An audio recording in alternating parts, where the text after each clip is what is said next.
1976ல 3 நண்பர்கள் சேர்ந்து கராஜ்ல கண்டுபிடிச்ச ஒரு கண்டுபிடிப்ப பத்தி தான் இப்ப நான் உங்களுக்காக சொல்லப் போறேன். அத நாங்க ஏன் தெரிஞ்சுக்கணும்னு நீங்க கேட்கலாம். கண்டிப்பா தெரிஞ்சுக்கணும். ஏன்னா அதுதான் ஆப்பிள் ஆரம்பிக்கப்பட்ட கதை. டெக்பக் நேயர்களுக்கு வணக்கம். நான் உங்க கார்த்திக். ஆப்பிள் எப்படி ஆரம்பிச்சாங்க? இன்னைக்கு வந்து ஒரு பொன்மொழிலாம் இருக்கு. ஆப்பிள் எ டே கீப்ஸ் சாம்சங் அவே அப்படின்ற பழமொழிக்கு ஏற்ப ஆப்பிள் ஆரம்பிக்கப்பட்டதனுடைய வரலாறு என்ன? எப்படி இவ்வளவு பெரிய ஒரு நிறுவனமா அவங்க இருக்காங்க? பிராண்டா எப்படி ஆப்பிள் வந்து இவ்வளவு பிரீமியமா இருக்காங்க அப்படின்றதெல்லாம் தெரிஞ்சுக்கணும்னா, அவங்க எப்படி ஆரம்பிச்சாங்க?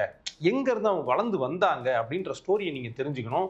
ஆப்பிளா, சாம்சங்கா, ஆண்ட்ராய்டா இல்லைன்னா வந்து ஐயோ அவங்க சாஃப்ட்வேர் பேர் மறந்துருச்சு. ஆப்பிள் சாஃப்ட்வேரா இதெல்லாம் சண்டை போட்டுக்கிறதுக்கு முன்னாடி அவங்களுடைய ஆரம்ப காலகட்ட கதையை வந்து நான் வந்து உங்களுக்கு சொல்றேன்.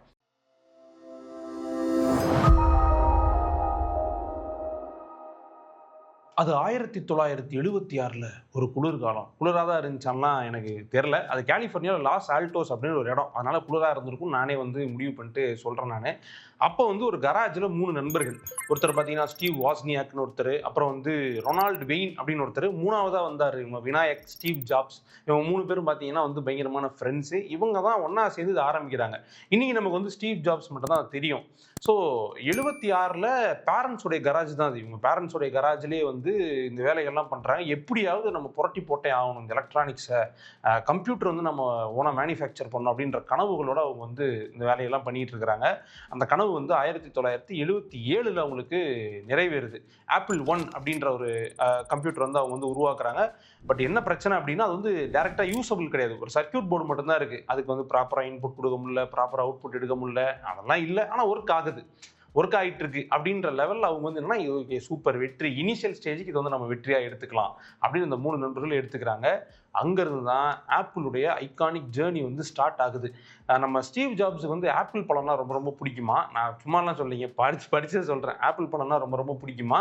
அதனாலேயே அந்த நிறுவனத்துக்கு வந்து ஆப்பிள்னு ஒரு பேர் வச்சாருலாம் சில கதைகள் உண்டு. இன்னொன்னு ஆப்பிள் வந்து ரொம்ப ஃப்ரெண்ட்லியா இருக்கு. ஆப்பிள் அப்படின்னு சொல்லும்போது வந்து அது மக்கள்கிட்ட ஈஸியா ரீச் ஆகும். ஒரு ஒரு பைனாப்பிள்னா அது கொஞ்சம் கரடு முரடா இருக்கும்னு அவர் நினைச்சிட்டாரோ என்னவோ, வெறும் ஆப்பிள் அப்படின்னு வந்து வச்சதுக்கான பின்னணி இதுதான் அப்படின்னும் சொல்றாங்க. 1977ல அந்த ஆண்டுல 76ல வந்து இவங்க அத உருவாக்குறாங்க. 77 வரும்போது பார்த்தீங்கன்னா, அவங்க இன்னொரு சிஸ்டத்தையும் வந்து ரெடி பண்றாங்க. ஆப்பிள் 2. இது வந்து மச் மச் மச் பெட்டர். என்ன அப்படின்னு பார்த்தீங்கன்னா, இதுக்கு ப்ராப்பரா இன்புட் குடுக்கலாம். ப்ராப்பரா வந்து அவுட்புட் எடுக்கலாம். கமர்ஷியலைஸ் பண்றதுக்கான எல்லா ஆஸ்பெக்ட்ஸும் இதுல இருக்கு. அதுலேருந்து அவங்க இந்த மாதிரியான சிஸ்டம் வந்து தயாரிக்கிறாங்க. 84 வரைக்கும் ரொம்ப ஜாலியா, ஒத்துமையா வந்து வானத்தை போல படத்துல வரக்கூடிய அண்ணன் தம்பிகள் மாரி ஜாலியா இருக்கிறாங்க. அதுக்கப்புறம் மாயாண்டி குடும்பத்தார் அண்ணன் தம்பி மாரி மாறிடுறாங்க. அடிபிடி சண்டை போட ஆரம்பிச்சுடுறாங்க. 85வது வருஷம் பார்த்தீங்க அப்படின்னா, மேக்கின்டாஷ் அப்படின்ற ஒரு மாடல் வந்து அவங்ககிட்ட பயங்கர பிரபலமா இருக்கு. 84லயே அத இன்ட்ரோடியூஸ் பண்ணிடுறாங்க. 85லலாம் அது வந்து பயங்கர பிரபலமா இருக்கு. மேக்கின்டாஷ பொறுத்தவரைக்கும் அதிலேயே மவுஸ் இருக்கும், கீபோர்ட் இருக்கும், எல்லாமே இருக்கும். ஸோ இன்னைக்கு நம்ம யூஸ் பண்ற சிஸ்டம் மாரி ரொம்ப ரொம்ப காமனா வந்து அத நம்ம எப்படி சொல்றது? இன்னைக்கு நம்ம வச்சிருக்கோம்ல சிஸ்டம். இப்ப லேப்டாப் எடுத்துக்கிட்டீங்கன்னா, இதிலேயே வந்து மவுஸ் இருக்கு, கீபோர்ட் இருக்கு, எல்லாமே இருக்குல்ல. அந்த மாதிரியான ஒரு சிஸ்டமா மேக்கின்டாஷ் கம்ப்ளீட்டான ஒரு சிஸ்டமா இருந்திருக்கு. நல்லா தான் மார்க்கெட்ல போயிட்டு இருந்துச்சு. யாரு வச்ச கண்ணோ, யாரு போட்ட முட்டை மந்திரமோ அவங்களுக்குள்ள சண்டை வந்து ஸ்டீவ் ஜாப்ஸ வெளிய அனுப்பிச்சுடுறாங்க. எஸ், ஸ்டீவ் ஜாப்ஸே ஜாப்லெஸ்ஸா தான் இருந்திருக்காரு ஒரு காலகட்டத்தில. கோ-ஃபவுண்டர் கழுத்த பிடிச்சு அடிச்சு வெளிய அனுப்பிச்சுடுறாங்க. "நீ கிளம்பு, நீ இதுக்கப்புறம் தேவையில்ல." "ஏய் இது நான் கண்டுபிடிச்சதுயா" அப்படின்னு. கண்டுபிடிச்சா கண்டுபிடிச்சுட்டு போ, வெளிய போ" அப்படின்னு 85ல வந்து அவர வந்து வெளிய அனுப்பிச்சுடுறாங்க. தலைவர் ஸ்டீவ் வந்து நம்ம முத்து படத்துல வர சூப்பர் ஸ்டார் மாரியே கண்ணை கசிக்கிட்டு வெளியே வந்துடுறாப்புல.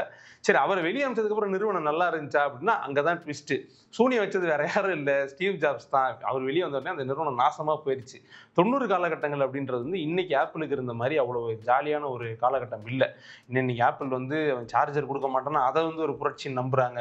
அப்புறம் இயர்ஃபோன் கொடுக்க மாட்டோம்னா அதை நம்புறாங்க. கொஞ்ச நாள்ல போனே அவங்க கொடுக்க போறது இல்லையா, வெறும் பாக்ஸ் தான் கொடுக்க போறாங்கலாம் கலாய்ச்சிட்டு இருக்காங்க. ஆனாலும் வாங்குறாங்க. ஆனா 90கள்ல அப்படி இல்ல.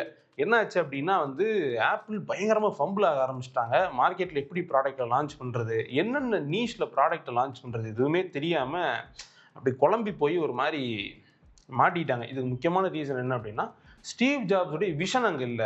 ஸ்டீவ் ஜாப்ஸ் இருந்த வரைக்கும் எப்படி பண்ணலாம்? என்ன பண்ணலாம்? எப்படிப்பட்ட ப்ராடக்ட்ஸ் குடுக்கலாம்ன்னு அவரு வந்து நெறைய கான்செப்சுவலைஸ் பண்ணாரு. இப்ப அது இல்லாததுனால ஆப்பிள் நிறுவனம் வந்து வகதோயா மாட்டிக்கிட்டாங்க அப்படின்னு சொல்லி நம்ம வந்து படிக்க முடியுது.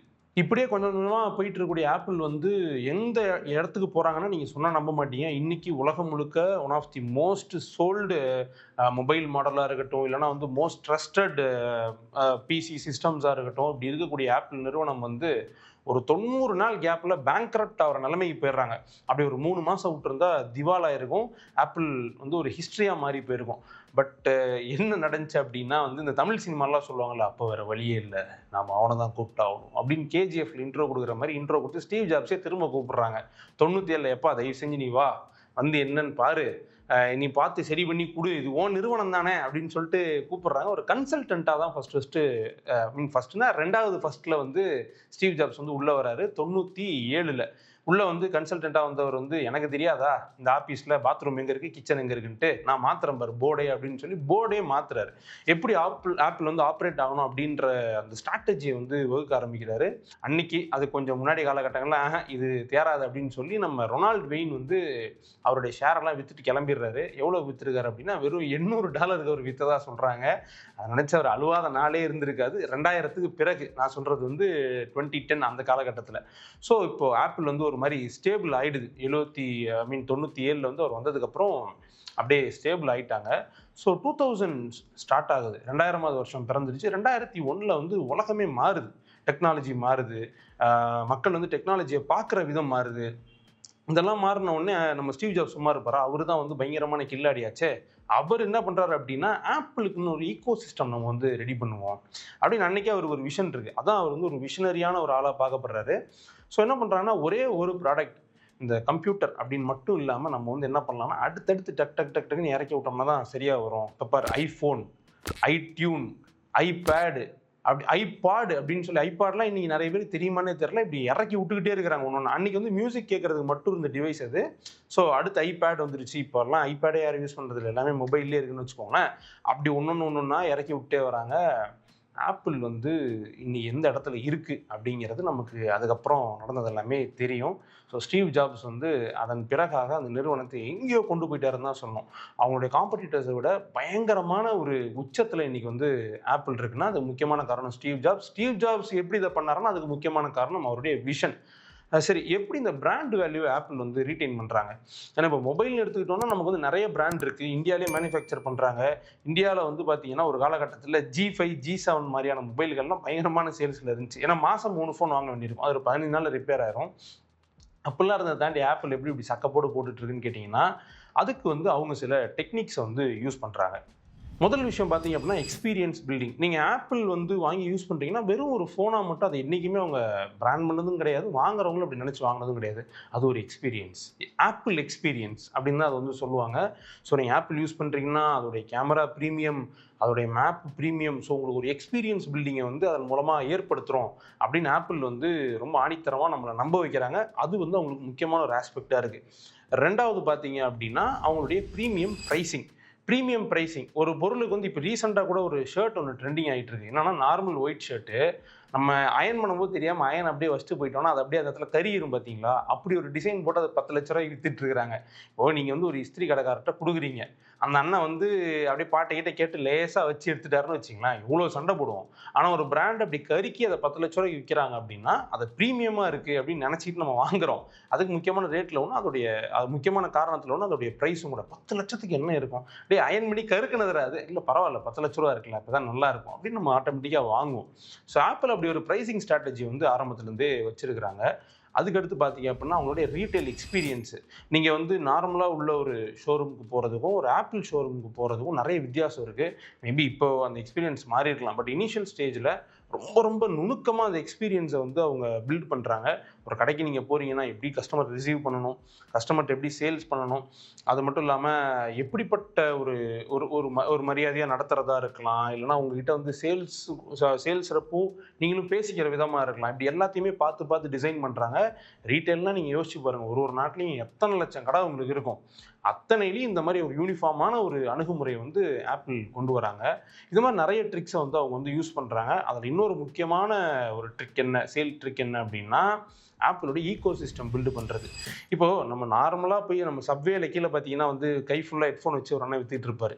அந்த மாதிரி வாங்குற ஹெட்ஃபோன் போட்டாலும் பாட்டு கேட்கும்.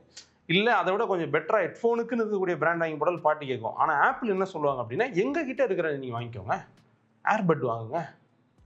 நீ ஏன்பா வந்து ஆப்பிள் ஃபோன் வச்சுட்டு மைக்ரோசாஃப்ட் சாஃப்ட்வேர் இருக்கிற லேப்டாப் யூஸ் பண்ணுற, ஆப்பிள் லேப்டாப்புக்கு வா, ஐமேக் வாங்கு, ஆப்பிள் வாட்ச் வாங்கு அப்படின்னு சொல்லி அவங்களோட ஈகோ சிஸ்டம் பில்டு பண்ணுவாங்க.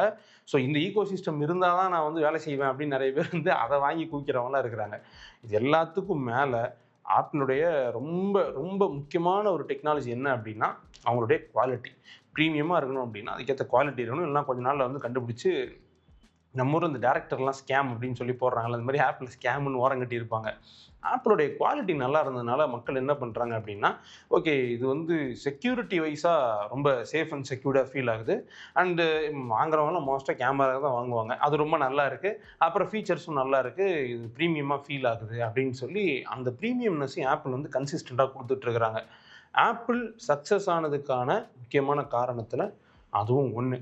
ஸோ நம்ம யூஸ் பண்ணுற ஃபோனுக்கு பின்னாடி எவ்வளோ பெரிய கதை இருக்குது பாருங்களேன். நம்ம ரொம்ப சாதாரணமாக இன்றைக்கி வாங்கி யூஸ் பண்ணிகிட்டு இருக்கிறோம். அதுக்கு பின்னாடி ஒரு நிறுவனம் வந்து தோக்கிற அளவுக்கு போயிட்டு நம்ம இப்பாப் தமிழா மாதிரி தோத்தாலும் ஜெயிச்சாலும் மீசையை முறுக்கு அப்படின்னு அவர் ஸ்டீவ் ஜாப்ஸ் வந்து மீசெல்லாம் வச்சிருக்க மாட்டார் தான். பட் ஸ்டில் அவர் வந்து அப்படி சட்டை ஒரு ஃபுல் ஹேண்டு போட்டிருப்பாப்புல அதை அப்படி முறுக்கிட்டு வந்து திரும்ப வந்து கம்பெனியில் சேர்ந்து நிறுவனத்தை இன்னைக்கு மேலே உயர்த்தி தூக்கி இருக்கிறாரு. நம்ம கற்றுக்க வேண்டியது ஒன்றே ஒன்று தான். சேல்ஸில் எப்படி வேணால் ஒரே நாளில் மாறலாம். ஒரே நாளில் வந்து அது மோசமாகவும் போகலாம், ஒரே நாளில் நல்லாவும் மாறலாம். மோசமாக போச்சு அப்படின்னா டெக் பக்கில் வந்து இந்த கம்பெனி நாசமானது எப்படி அப்படின்னு நாங்கள் வீடியோ போடுவோம். நல்லா இருந்துச்சுன்னா இந்த கம்பெனி வந்து ஜெயிச்சது எப்படி அப்படின்னு நாங்கள் வீடியோ போடுவோம். மொத்தத்தில் இந்த டெக் சம்மந்தப்பட்ட எக்கச்சக்கமான விஷயங்களை வந்து உங்ககிட்ட கொண்டு வந்து சேர்த்துக்கிட்டே இருப்போம் நாங்கள். நீங்கள் என்ன பண்ணலாம் அப்படின்னா கமெண்ட்டில் வந்து நாங்கள் வேறு எதை பற்றி பேசலாம் அப்படின்றத சொல்லலாம். அண்ட் இந்த வீடியோ அப்படின்ற ஃபீட்பேக்கை நீங்கள் வந்து கொடுக்கலாம். அண்ட் இதை பார்த்துட்டு இருக்கிற நீங்கள் வந்து ஒரு வெண்டாராக இருக்கீங்க, இல்லை நீங்கள் வந்து டெக் சம்மந்தப்பட்டது ஒரு தொழில் இருக்கீங்க அப்படின்னா கீழே தெரியுது இந்த அட்ரஸில் எங்களை காண்டாக்ட் பண்ணி நீங்கள் வந்து அட்வர்டைஸ் பண்ணுறதுக்கோ இல்லை கொலாப் பண்ணுறதுக்கோ நீங்கள் வந்து பிச் பண்ணலாம். நாங்களும் ரொம்ப ஈகராக ரெடியாக உங்களுக்காக காத்துட்ருக்குறோம். உங்களோட ஐடியாஸ் அண்ட் உங்களுடைய ஃபீட்பேக் இது எல்லாத்தையுமே மறக்காமல் எங்களுக்கு சொல்லுங்கள். அண்ட் இதை மெயினாக வந்து ஷேர் பண்ணுங்கள். யாருக்குன்னா ஆப்பிள் வச்சிருக்கிறவங்களுடைய நண்பர்களுக்கு மெயினாக ஷேர் பண்ணுங்கள். இந்த நிறுவனத்தை பற்றி அவங்க தெரிஞ்சுக்கிட்டோம். நெக்ஸ்ட் டைம் அவங்க ஃபோன் வாங்க போகும்போது இதுலேருந்து ஒரு 5 கொஸ்டின் நீங்களே கொஸ்டின் ஃப்ரேம் பண்ணுங்கள். எந்த வருஷத்தில் எது ஆச்சு அப்படின்னு கொஸ்டின் ஃப்ரேம் பண்ணி அது கரெக்டாக சொன்னால் மட்டும் வாங்க விடுங்க. அப்போ தான் வந்து அவங்களுக்கு வந்து ஒரு இதை பற்றின சீரியஸ்னஸ் வந்து புரியும். எனிவேஸ் நெக்ஸ்ட் வீடியோவில் உங்களுக்கு சந்திக்கிறேன். Until then bye bye from Karthik.